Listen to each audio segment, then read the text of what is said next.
Bonjour amis, je veux vous parler de la voiture BMW 850i. Luxueuse, sportive, techniquement avancée, c'est ainsi que s'est présentée la BMW série 8, qui a fait ses débuts en 1989 et n'a pas trouvé beaucoup de clients. Le projet lui-même a coûté à l'époque bien plus d'1 milliard de marks allemands et, même s'il a été un grand succès en termes d'image, il n'a pas été économiquement rentable.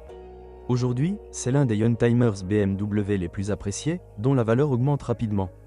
Malgré cela, vous pouvez toujours l'acheter à un prix relativement raisonnable. La BMW série 8 était disponible avec plusieurs versions de moteur, du moins en théorie. La marge était la version de base 830i avec un moteur 3.0 V8. Il est pratiquement inexistant sur le marché. Ci-dessus, nous avions les 840i et 850i dans différentes versions. 50i ne signifie pas tant la capacité de 5 litres que le moteur V12, fondamentalement le seul intéressant du point de vue d'un collectionneur et d'une personne qui aimerait conduire ce modèle tous les jours. C'est également ainsi que cela a été perçu par les premiers clients, qui quittaient le plus souvent le showroom dans la variante 850i ou 850ci de 300 chevaux. Les plus rares d'entre eux sont les alpins, qui peuvent facilement atteindre des prix approchant les 100 000 zloty polonais aujourd'hui. L'euro, c'est-à-dire qu'ils n'ont pratiquement pas perdu leur valeur. Pourquoi est-ce si spécial? La BMW série 8E31, 8E en allemand, est l'une des voitures les plus uniques de cette marque, juste après la M1. Le projet, traditionnellement destiné aux années 1980 et 1990, a nécessité beaucoup de temps et d'argent. Les travaux ont commencé en 1986 et se sont terminés avec la première en 1989. Le coût total s'élevait alors à 1,5 milliard de marks allemands.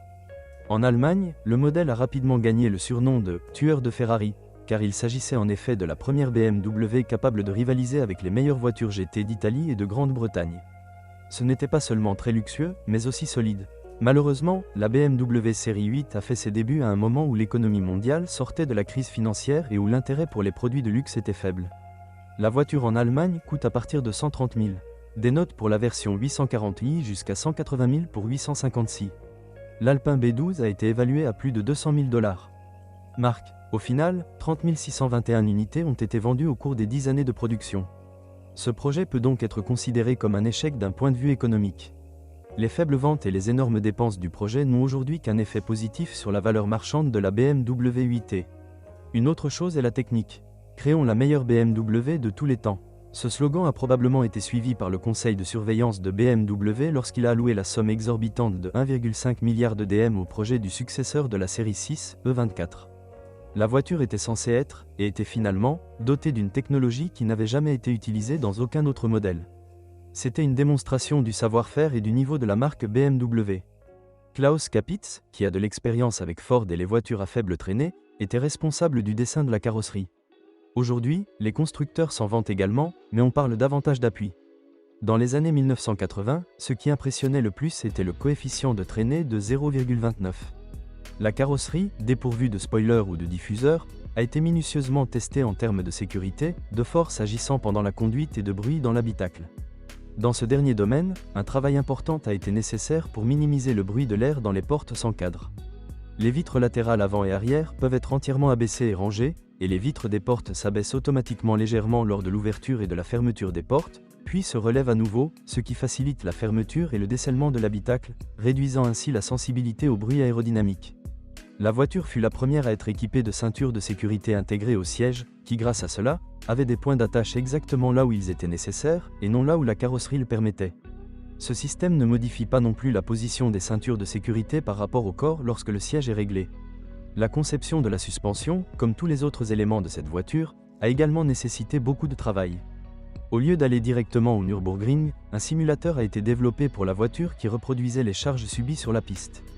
Les ingénieurs ont créé une suspension arrière innovante appelée Axe Z. Le département technique de BMW en était responsable, ayant développé un système similaire pour le modèle Z1.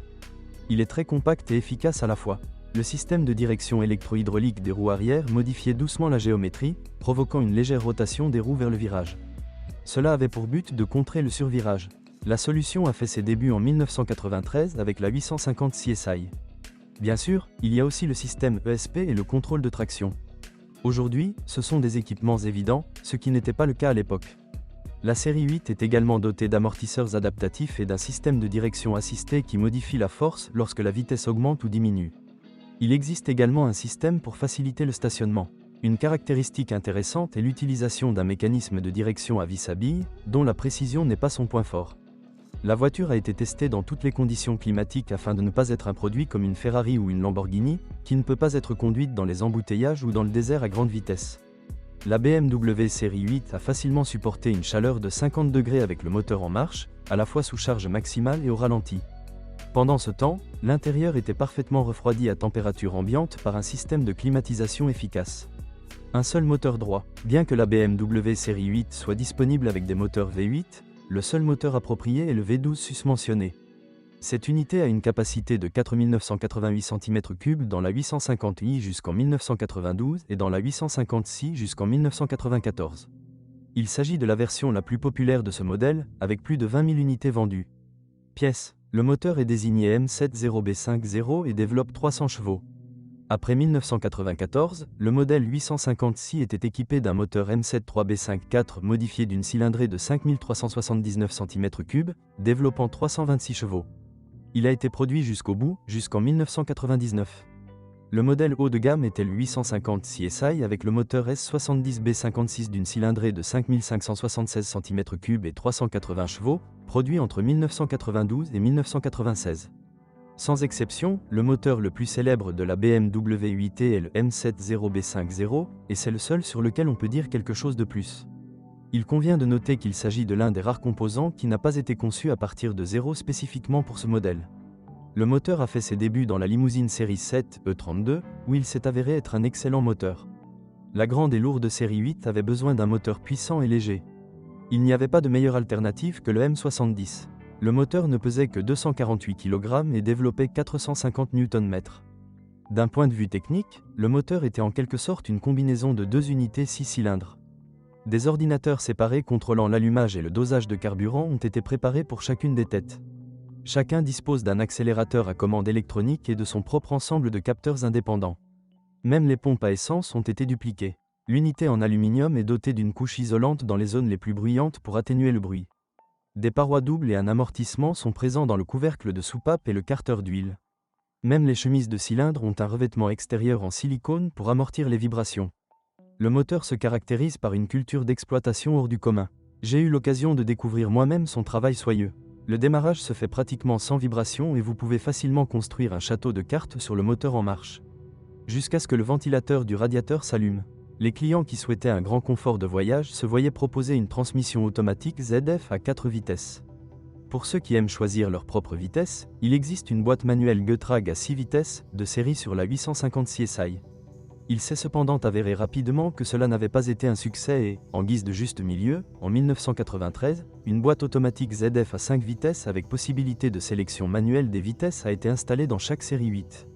La BMW 850, quelle que soit la version, est une excellente voiture moderne pour la conduite quotidienne, si quelqu'un n'a pas peur de perdre une telle rareté. Le confort qu'il offre est une chose, la performance en est une autre. Mais l'impression qu'il donne dans la rue est une toute autre affaire. Il reste inaperçu aux yeux des non-avertis et sera toujours apprécié par les passionnés. C'est l'une de ses caractéristiques uniques. Alors que la Mercedes SEC, à la fois ostentatoire et élégante, est achetée par des collectionneurs ainsi que par des jeunes qui, en pratique, ne peuvent même pas se permettre d'acheter des pneus adaptés à cette voiture, la BMW série 8 est difficile à acquérir par accident. Le seul problème quotidien peut être la consommation élevée de carburant, comptée en dizaines de litres au 100 km. Il peut sembler que cela n'a pas d'importance, mais même pendant les années de production, même les clients américains se plaignaient de la consommation élevée de carburant, et pourtant ils utilisaient des moteurs de 8 litres développant 200 chevaux dans des cabriolets de la taille d'un camion européen. Bien entendu, l'installation de gaz est ici hors de question, car cela réduit considérablement la valeur de la voiture.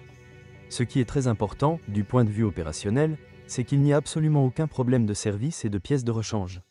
Comme il sied à une véritable voiture des années 90, la BMW 850 ne tombera en panne qu'à la demande expresse de l'utilisateur.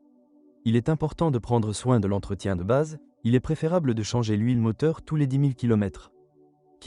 Et en transmission automatique tous les 30 à 40 000 km. Lorsque vous recherchez quelque chose à réparer, vous devez être prêt à rechercher principalement des articles d'occasion ou des centres de service agréés. Cependant, des remplacements de base pour la suspension, le système de freinage et les capteurs sont disponibles.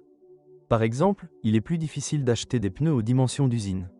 Avec une série 8 bien entretenue, vous pouvez compter sur de bons rabais dans les centres de services autorisés où travaillent des gens passionnés. Tout peut être commandé, parfois il faut attendre.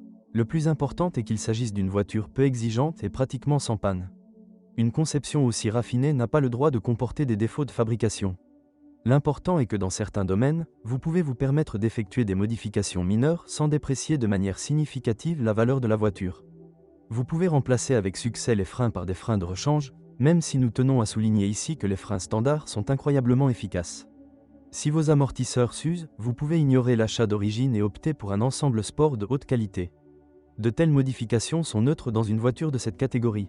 D'autre part, les amortisseurs adaptatifs non originaux peuvent également être remplacés par des pièces de rechange standard, ce qui peut également être une raison pour un prix de revente inférieur. Si vous envisagez d'acheter une BMW série 8, cela ne vaut pas la peine d'économiser sur un voyage, une inspection ou même l'avis d'un spécialiste ou d'un évaluateur de voitures d'occasion. Tout argent économisé peut revenir vous hanter et devenir de l'argent jeté par les fenêtres. Le plus important est un passé sans accident, car la voiture n'est pas facile à réparer chez un carrossier. Une autre chose est un moteur qui fonctionne. Ces réparations sont très coûteuses et une révision majeure incluant l'usinage par bloc est pratiquement hors de question. Les composants matériels coûteux doivent fonctionner parfaitement. Vous n'avez pas à vous soucier de la boîte de vitesse, cela vaut même la peine d'envisager d'acheter une voiture avec une transmission automatique endommagée pour un prix inférieur. Les réparations de transmission manuelle seront plus coûteuses. Merci de m'écouter, n'oubliez pas de vous abonner à la chaîne et de noter ma vidéo. Si vous connaissez des problèmes avec cette voiture que je n'ai pas mentionnée, assurez-vous de les publier dans les commentaires. Bonjour les amis, vous cherchez une voiture d'occasion, vous devez prêter attention au site web carm.pro. Carm.pro est grand catalogue de voitures, moteurs, boîtes de vitesse. Et le meilleur, c'est que vous pouvez trouver des informations sur les pannes de n'importe quelle pièce, complètement gratuit. Allez sur le site web carm.pro et découvrez tous les éventuels points faibles des voitures d'occasion.